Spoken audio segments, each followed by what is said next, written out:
Good morning. Again, my name is Nitisia Poe Ross, and I would like to thank you all for giving me this opportunity to speak in front of you. And I am truly honored to be able to speak of a man of such caliber as Dr. Martin Luther King Jr., and I pray that you enjoy what the Lord has blessed me with. Today we honor a man who saw injustice and discrimination being practiced on people who were of a different complexion than one of Caucasian descent. A man who never compromised his belief that one should not have to be of a different ethnicity to receive equal opportunities. He knew that your race should not determine which water fountain you had to drink out of when wanting to quench your thirst, or which seat you had to sit in when wanting to take a bus ride home. So he took a stand by organizing nonviolent demonstrations. He knew we as a people needed to possess resilience and patience. He taught us that the balling up of one's fist was not the way to bring about change. Instead, he encouraged us to speak of the injustice that we had fallen victim to stand on the promises of God and believe that this great nation would one day live up to its creed, that all men are created equal and should be treated as such. He knew that not only a man's mindset needed to be changed, but his heart needed to be touched. Not only did the shackles on our wrists and on our ankles need to be released, but also the hatred that is within our hearts. For this is how a positive change starts. Patiently awaiting the day when people will realize that the unification of all races was better than the division of a nation.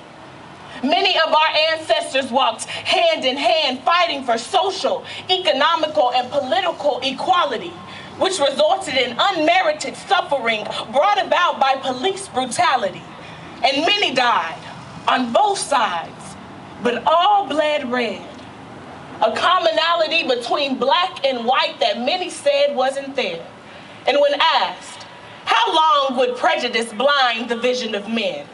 He stated that however difficult the moment, however frustrating the hour, it would not be long. He knew that a change was bound to come because he believed that God's will would be done.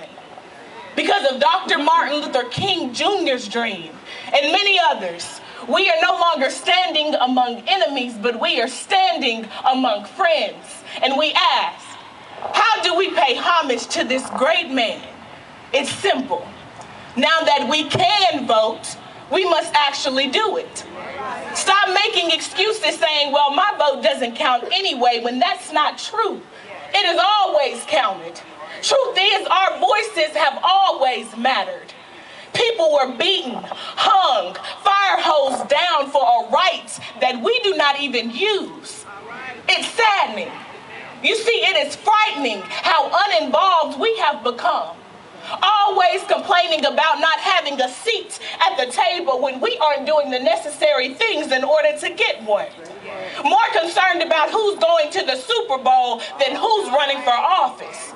You see, that's how a country gets lost. It has a democracy where the people are uninvolved. It's when the people aren't concerned about what's happening in Oregon.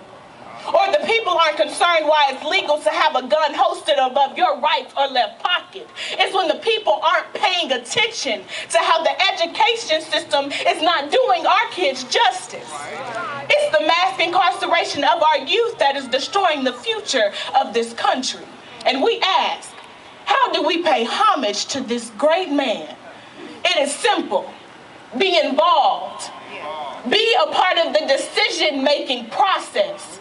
Utilize your voice and cast your vote. That's how you say thank you to not only our ancestors, but also to this man. Thank you.